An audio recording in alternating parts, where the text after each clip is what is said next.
Shalom teman-teman. Pagi ini saya mau sharing firman Tuhan yang saya dapat di Roma pasal 7 ayat 18 hingga 20.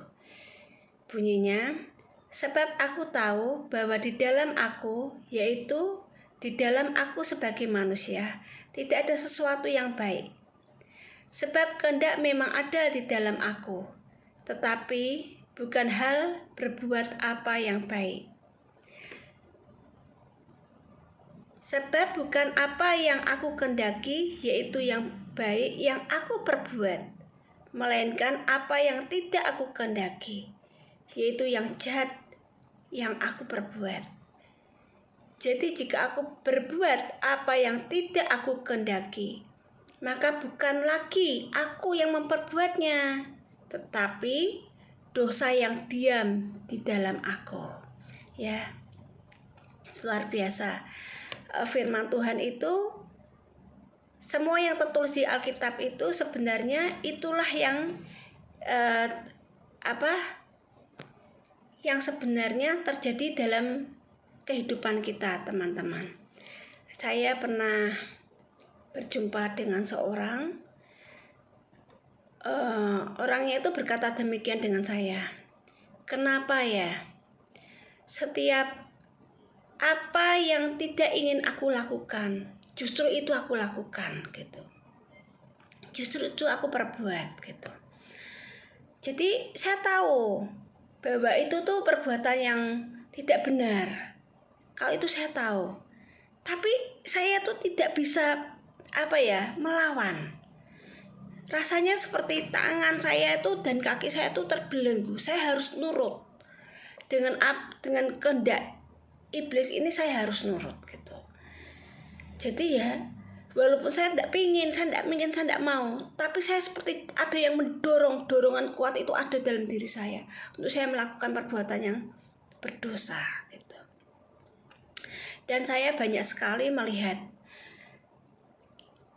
sepertinya iblis itu tidak kelihatan, tapi itu dapat dimanifestasikan di dalam diri manusia yang berdosa.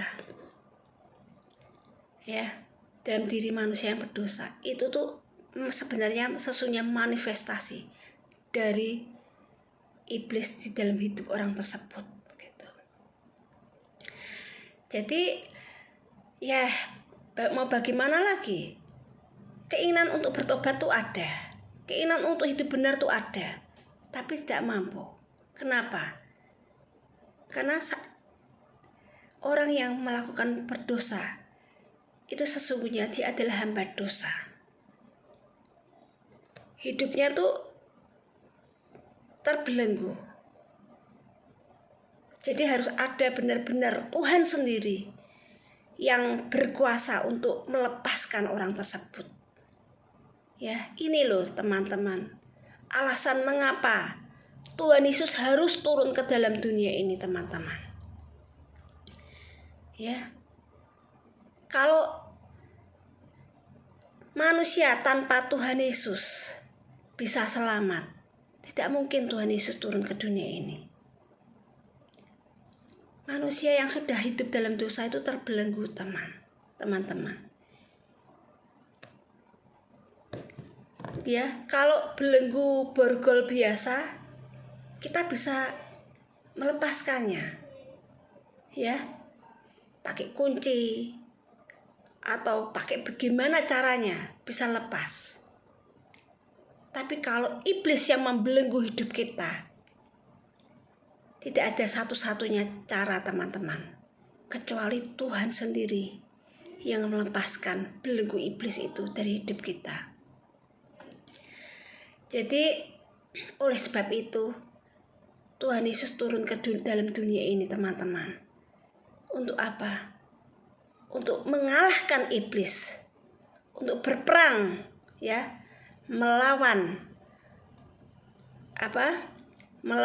kerajaan iblis. Dengan cara apa, teman-teman? Dia bayar.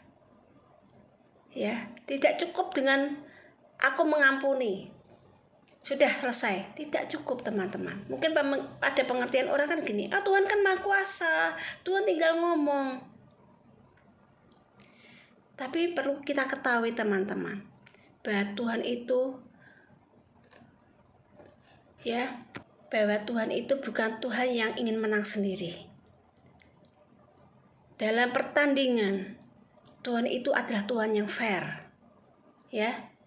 Di dalam kehidupan ini ada 2 pertandingan, yaitu kerajaan terang melawan kerajaan kegelapan.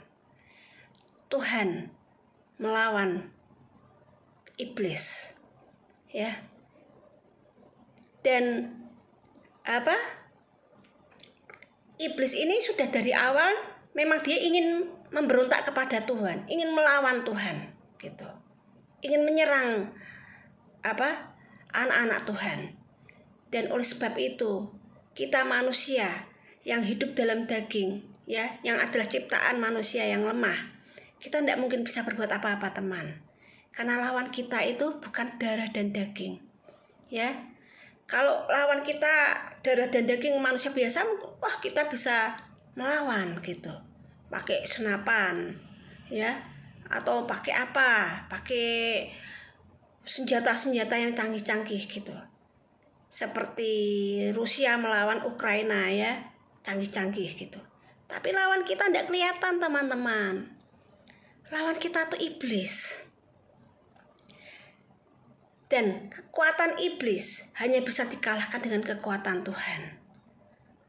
Oleh sebab itu, Tuhan itu adalah Tuhan yang fair. Ini adalah suatu pertandingan, teman-teman. Ya. Dan Tuhan tidak bisa main menang sendiri. Oh ya, kamu diampuni, masuk surga gitu. Enggak.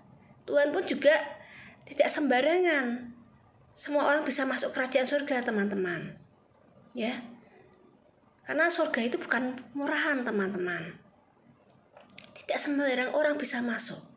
Harus orang yang benar-benar sungguh-sungguh sama Tuhan. Memberi diri sama Tuhan. Hidup dalam pertobatan, hidup dalam kekudusan, hidup dalam kebenaran. Mau mati dalam dosanya. Mau dihidupkan oleh kekudusan dan kebenaran firman Tuhan. Tanpa orang sungguh-sungguh bertobat, kita tidak bisa, teman-teman. Ya, kembali di kerajaan surga. Tuhan juga tidak mau sembarangan, teman-teman. Kalau misalnya ya suami yang ingin mencari istri sungguh-sungguh untuk berumah tangga, seharusnya dia tidak sembarangan, ya, untuk mencari. Oh, seperti kamu perempuan, ya udah kamu perempuan aja, kamu jadi istriku. Enggak, teman-teman. Pasti harus ada secara hati itu klik, ya, nyambung gitu. Bener-bener bener-bener connect antara pria dengan wanita tuh harus ada connect. Dan terus ada kriterianya sendiri, bla bla bla bla bla bla bla gitu. Begitu pula dengan kita dengan Tuhan, teman-teman. Bagaimana kita bisa menjadi mempelainya Tuhan kalau tidak ada koneksi dengan Tuhan, nyambung dengan Tuhan. Dan kalau hidup kita ini tidak memenuhi kriterianya Tuhan, mungkin bagi kita tidak mungkin bisa, teman-teman, karena kita manusia berdosa. Tapi ketika kita mau benar-benar memberi diri kita sepenuhnya sama Tuhan, Tuhan, bentuklah aku menjadi bejanamu yang indah, Tuhan. Maka Dia akan membentuk kita, teman-teman, menjadi suatu bejana yang indah bagi kemuliaan Tuhan. Karena memang ada benda-benda yang Tuhan harus sabar untuk benda kemurkaannya. Namun ada juga Tuhan itu benar-benar membuat suatu benda itu menjadi benda kemuliaannya bagi mereka yang sungguh-sungguh mau memberi diri kepada Tuhan.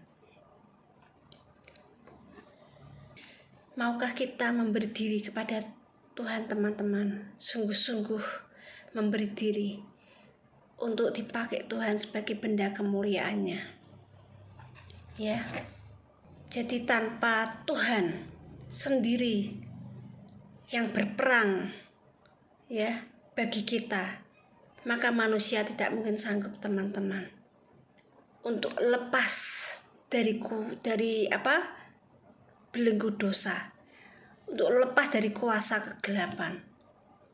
Karena ada sesuatu kekuatan ini yang mengikat hidup kita.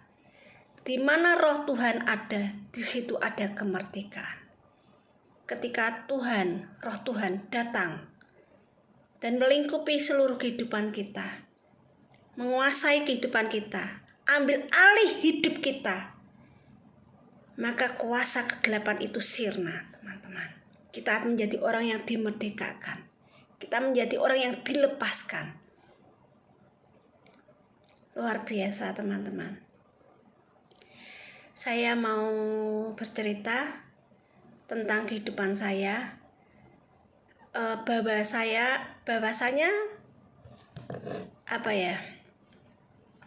saya sebenarnya ya masa kecil saya.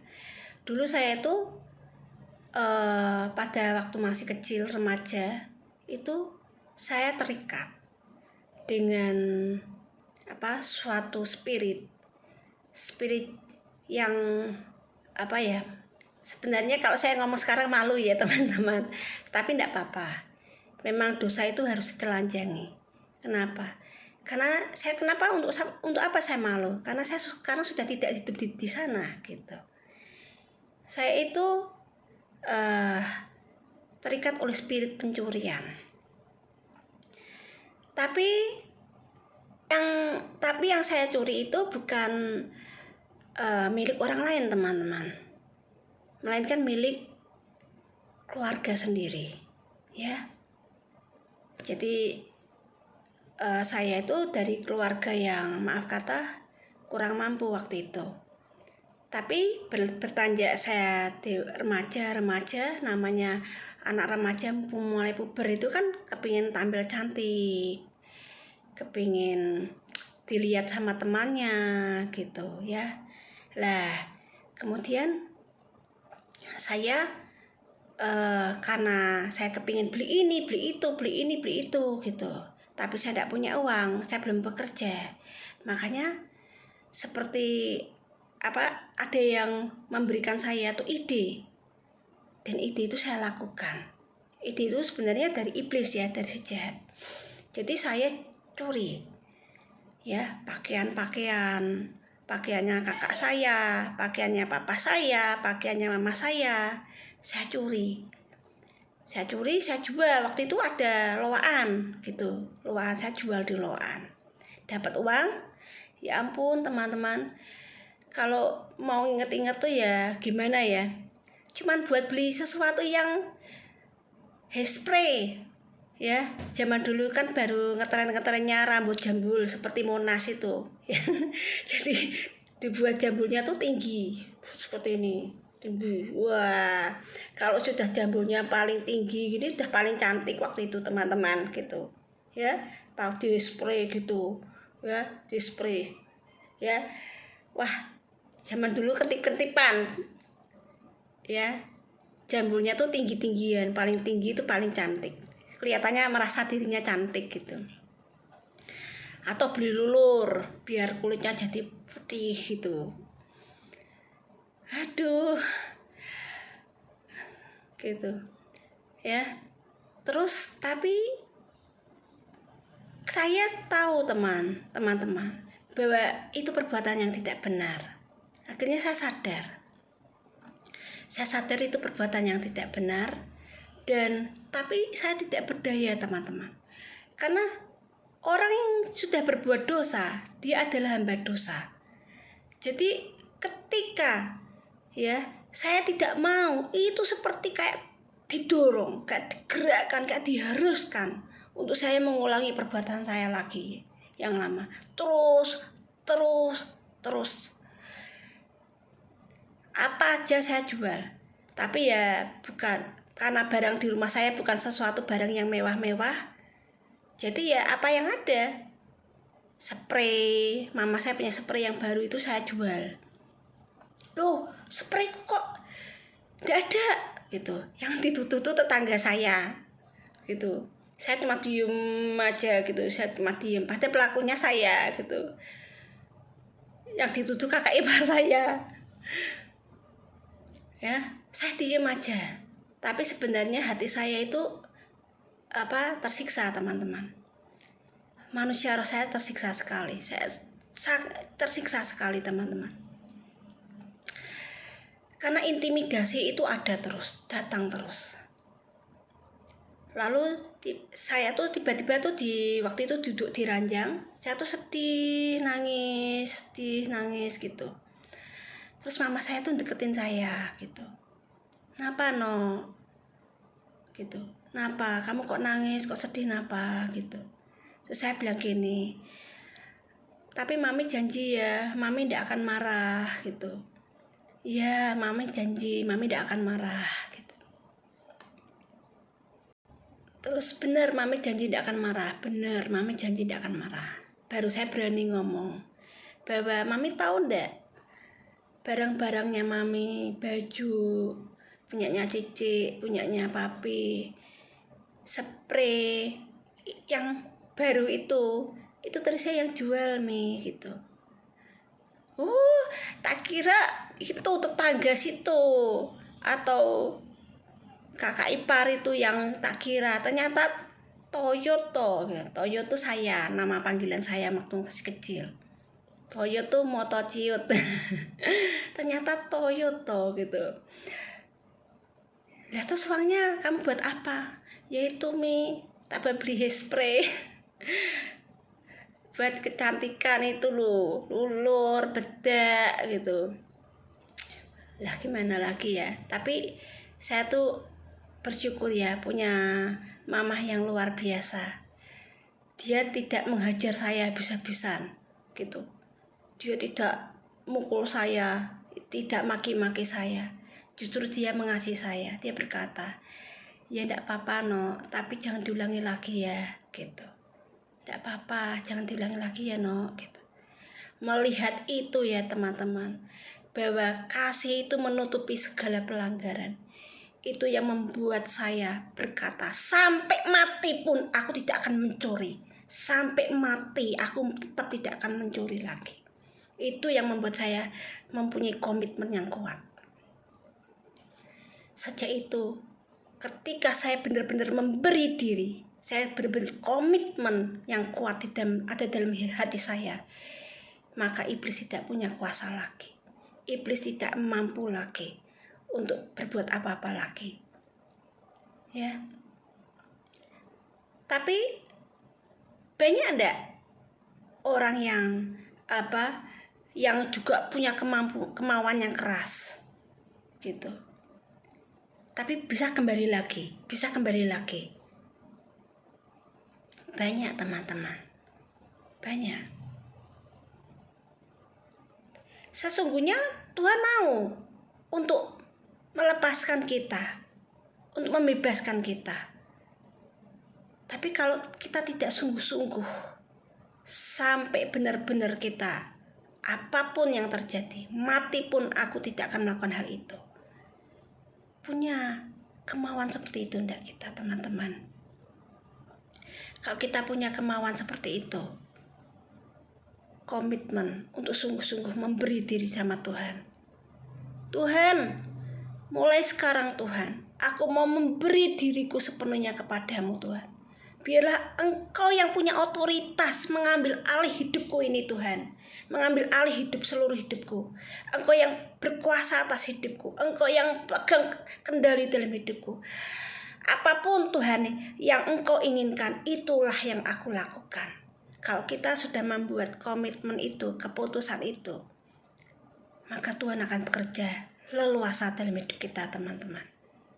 Sayangnya banyak orang yang tidak sungguh-sungguh mau memberikan seluruh kehidupannya kepada Tuhan.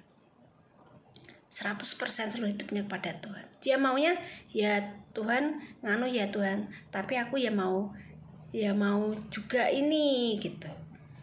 Tuhan hanya dikasih 50% aja. Bahkan malah tidak ada 50%. Ya, itu kesaksian saya teman-teman. Tapi itu hanya sebagian dari pertobatan saya itu saja.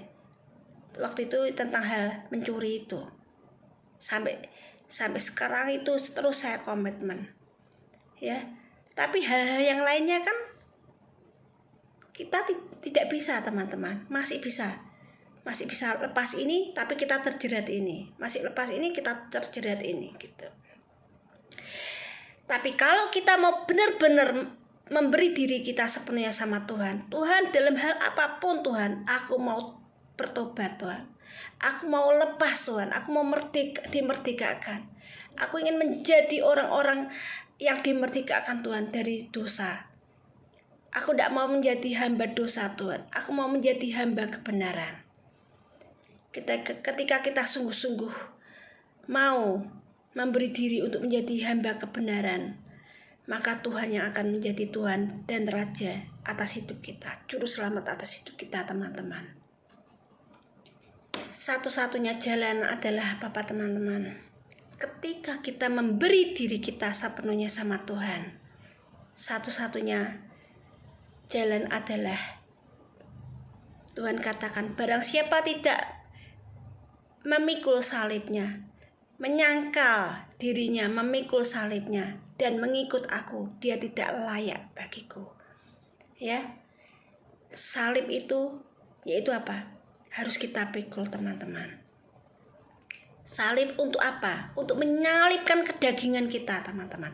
Untuk mematikan kedagingan kita. Hawa nafsu dosa kita ini loh teman-teman. Kedagingan tuh hawa nafsu dosa kita. Itu harus kita salibkan. Ya. Kita baca di Roma 6 ayat 6. Karena kita tahu bahwa manusia lama kita telah turut disalibkan. Supaya kenapa toh? Kok manusia lama kita tuh harus turut disalibkan? Supaya tubuh dosa kita hilang kuasanya. Ya. Supaya tubuh dosa kita tuh hilang kuasanya, teman. Jadi kalau kita mau supaya tubuh dosa kita itu hilang kuasanya, tidak ada kuasanya lagi. Hidup kita tuh tidak ada kuasa dosa tubuh dosa kita tuh sudah tidak berkuasa lagi. Maka salah satunya jalan adalah kita harus menyalibkan kedagingan kita, hawa nafsu dosa kita. Agar jangan kita menghambakan diri lagi kepada dosa, kepada iblis. Ya. Sebab siapa yang telah mati, ia telah bebas dari dosa. Oh ya toh, kalau sudah mati ya pasti tidak berbuat dosa lagi. Sudah pasti ia telah bebas dari dosa. Siapa bilang orang yang mati telah bebas dari dosa? Banyak orang mati di dalam dosa malahan. Mati di dalam dosanya. Jadi kalau mati di dalam dosa dia tidak bebas. Alias dia masih hidup dalam dosa. Ya, disiksa dalam alam maut, teman-teman. Yang dikatakan di sini bukan mati secara lahiriah, teman-teman, tetapi kita mati dari kedagingan kita, dari hawa nafsu dosa kita. Sebab siapa yang telah mati, ya, mati di sini bukan mati secara hurufiah tubuh kita, tapi mati secara kedagingan kita. Secara hawa nafsu dosa kita mati. Ia telah bebas dari dosa. Puji Tuhan, praise God. Ya, inilah satu-satunya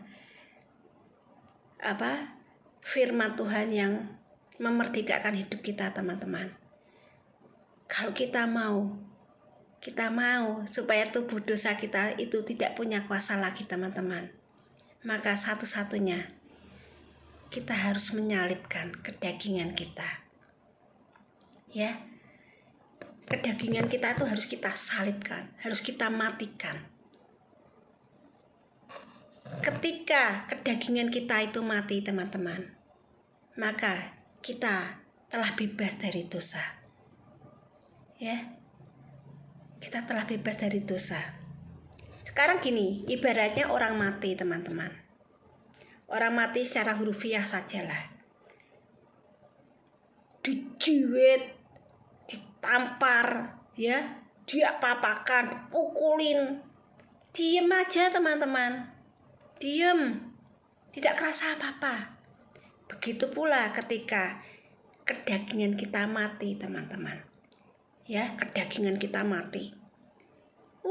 Ada yang ketika kedagingan kita mati. Lah, kalau kedagingan kita mati, otomatis roh kita yang hidup, teman-teman. Ya. Maka dari itu kalau mau ada suatu kehidupan keluar dari kehidupan kita, itu benih, biji itu harus ditanam, dikubur. Ya. Biji itu harus ditanam, dikubur.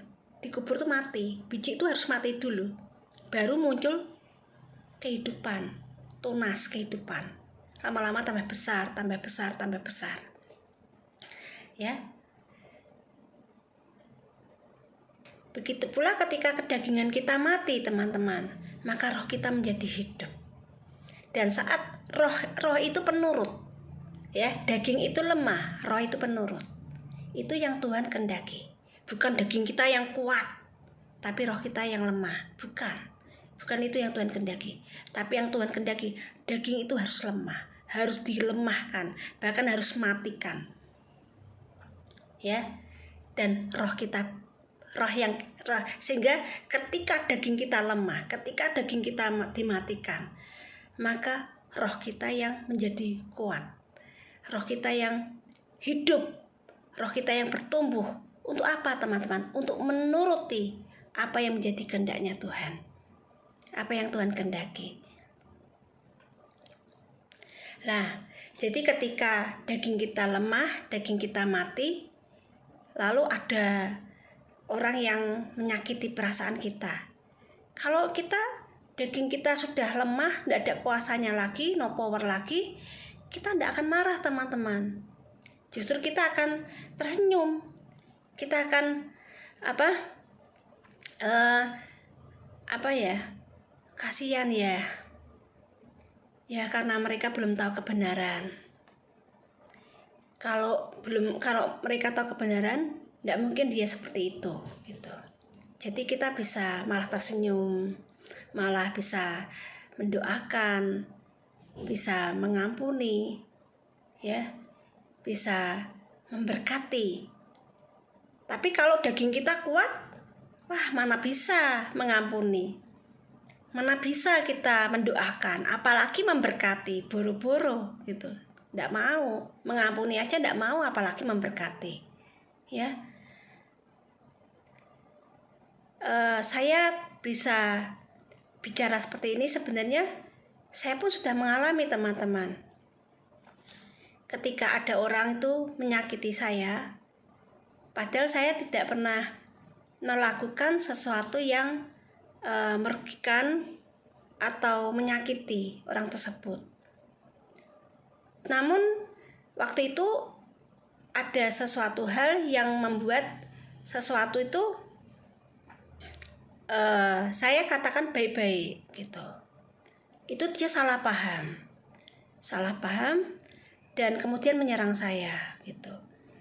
Saya diserang lewat status, lewat WA, bahkan saya dikatakan di mana-mana gitu. Ditelepon, orang yang saya kenal itu ditelepon gitu. Dan saya tidak marah, teman-teman. Mungkin gimana ya? Saya merasakan karena saya juga tahu kebenaran, teman-teman, dan saya mau hidup di dalamnya. Makanya bukan mereka yang mendengar firman Tuhan yang dibenarkan, tetapi mereka yang melakukan kebenaran firman Tuhan, dialah yang dibenarkan. Jadi kalau kita tahu saja atau mendengar, aku tahu pernah mendengar firman itu, bukan itu yang Tuhan kehendaki. Tapi yang Tuhan kehendaki itu kita mendengar dan melakukan. Karena orang yang mendengar dan melakukan kebenaran firman Tuhan, dialah yang sesungguhnya mengasihi Tuhan. Jadi ketika saya tahu kebenaran, saya mau melakukan gitu.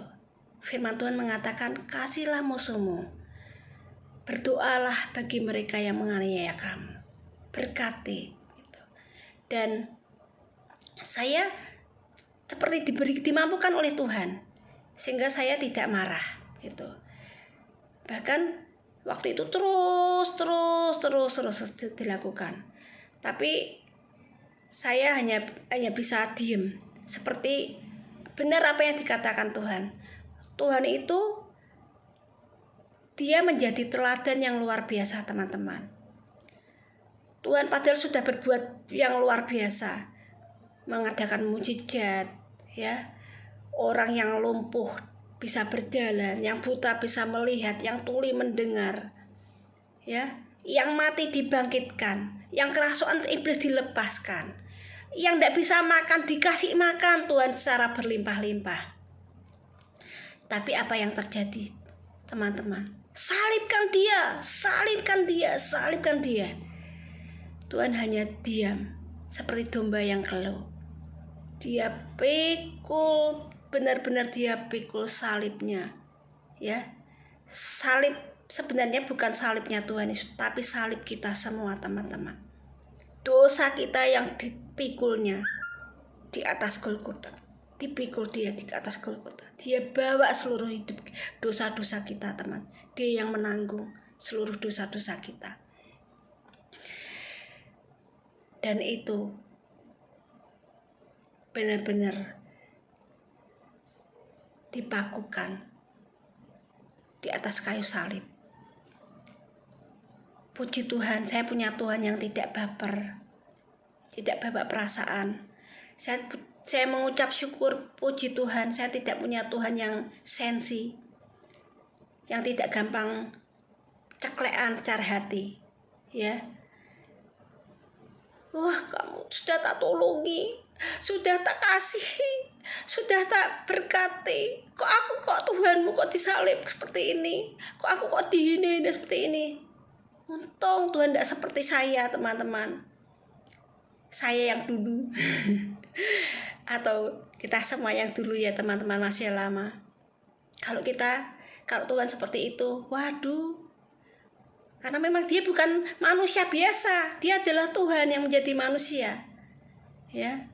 Dia memberikan teladan yang luar biasa, dan teladan ini tuh kita contoh, teman-teman, kita lakukan, kita teladani, ya. Hendaklah kita seperti Tuhan yang benar-benar mau memikul, ya, segala sesuatu yang tidak mengenakan buat hidup kita. Kita mau pikul, kita mau salibkan kedagingan kita, ya, bersama-sama dengan Tuhan. Kita matikan, gitu. Lalu saya berdoa, Tuhan, aku tidak mau, Tuhan. Aku tidak mau, aku sakit hati. Aku tidak mau kepahitan, Tuhan. Tuhan, lepaskan aku, Tuhan, dari rasa kepahitan apapun, Tuhan. Lepaskan, Tuhan. Aku mau lepas, Tuhan. Aku mau merdeka. Aku mau dilepaskan, Tuhan. Free-kan, Tuhan. Lepaskan, Tuhan. Waktu itu benar-benar sampai lepas. Saya tahu bahwa itu sudah lepas, dan saya memberkati orang tersebut, ya. Dan tidak cuma berarti itu, teman-teman. Suatu saat saya berjumpa dengan orang tersebut, dan waktu saya berjumpa, saya tidak kebanyakan ngomong. Saya langsung peluk orang tersebut. Saya peluk. Ketika saya peluk orang tersebut di suatu pertemuan, dia menangis, teman-teman. Dan apa yang dia katakan? Maafkan aku ya, Ce. Nama kecil saya Ce. Maafkan aku ya, Ce. Aku banyak menyakiti, aku banyak jahat sama kamu. Tidak apa-apa, aku mengasihimu, aku menyayangimu. Dan itu yang benar-benar kasih itu, ya. Kasih itu mengalahkan kebencian. Kasih itu mengalahkan kejahatan. ketika kejahatan itu dikalahkan oleh kasih, maka kasih keluar sebagai pemenang. Dan sejak itu hubungan kami menjadi baik. Ya. Jadi kalau kita saksi itu dia mengalami, dia melihat, dia merasakan. Dan saksi itu tidak terbantah. Kenapa? Dia mengalami. Kalau kita bisa kita ngomong bla bla bla bla, kita harus begini, kita harus begitu. Tapi apakah kita bisa menjalani? Apakah kita bisa melakukan? Maka kita harus kita sama-sama belajar, teman-teman. Tidak ada yang merasa paling baik, itu tidak ada. Yang baik itu Tuhan Yesus. Tanpa Tuhan Yesus, saya pun tidak mungkin sanggup, teman-teman, untuk berbuat seperti itu. Karena saya tahu siapa diri saya yang dulu. Ya, saya dulu orangnya juga tidak terimanan gitu. Kalau disakiti juga tidak bisa, pokoknya benci gitu. Pokoknya tidak mungkin bisa ngampuni. Walaupun di mulut berdoa, Tuhan aku mengampuni, tapi muncul orangnya di depan saya tuh benci sekali gitu. Itu saya yang lama. Maka kalau saya sampai seperti ini, sebenarnya bukan saya, teman-teman, tapi Tuhan yang bekerja di dalam kehidupan saya. Begitu pula teman-teman, jikalau Tuhan sungguh-sungguh hidup di dalam hidup kita, maka Dialah yang akan memampukan hidup kita, teman-teman. Bisa enggak ya aku tidak hidup dalam dosa lagi? Bisa, teman-teman. Karena saya sudah mengalami. Saya saksi dari semuanya itu, teman-teman. Kalau kita mau benar-benar mempersilahkan Tuhan untuk menjadi Tuhan, Raja dan Juru Selamat dalam hidup kita, maka Dia akan memampukan kita, teman-teman. Karena Dia Tuhan yang berkuasa. Dia Tuhan yang maha kuasa, teman-teman. Kalau Dia Tuhan yang maha kuasa tinggal dalam hidup kita, maka Dia akan memampukan hidup kita. Ya, puji Tuhan, Tuhan Yesus hidup, Tuhan Yesus luar biasa. Saya mau berdoa. Tuhan Yesus, terima kasih kebenaran firman-Mu ini yang sudah Engkau sampaikan, Tuhan, melalui mulut hamba-Mu ini. Tuhan, biarlah Tuhan firman Tuhan ini boleh membuka mata hati Tuhan anak-anak-Mu, Tuhan, supaya anak-Mu pun boleh Tuhan dimerdekakan, boleh dilepaskan dari belenggu-belenggu dosa, Tuhan. Tuhan, kiranya Tuhan mampukan anak-anak-Mu, Tuhan, untuk benar-benar memberikan seluruh hidupnya kepadamu, untuk hidup dalam kebenaran-Mu, Tuhan. Mampukan anak-anak-Mu ya Bapa, untuk Tuhan menjadi anak-anak-Mu, menjadi anak-anak terang ya Bapa. Berkati Tuhan setiap anak-Mu yang mendengar kebenaran firman-Mu ini. Biarlah firman-Mu Tuhan menjadi hidup di dalam kehidupan mereka, benar-benar berbuah dalam kehidupan mereka, Tuhan. 30 kali lipat, 60 kali lipat, bahkan 100 kali lipat. Terima kasih ya Bapa, terima kasih. Tuhan Yesus, hamba-Mu serahkan Tuhan seluruh kehidupan anak-anak-Mu semuanya dalam tangan-Mu. Engkau sudah memberikan teladan yang luar biasa kepada kami, Tuhan. Kami mau hidup meneladani seperti apa yang Engkau sudah berikan teladan dalam kehidupan kami. Terima kasih Tuhan. Engkau yang memampukan kami. Tanpa Engkau kami tidak bisa berbuat apa-apa, Tuhan. Terima kasih Tuhan. Di dalam nama Tuhan Yesus Kristus, kami berdoa dan mengucap syukur. Haleluya. Amin. Puji Tuhan. Terima kasih. Tuhan Yesus memberkati.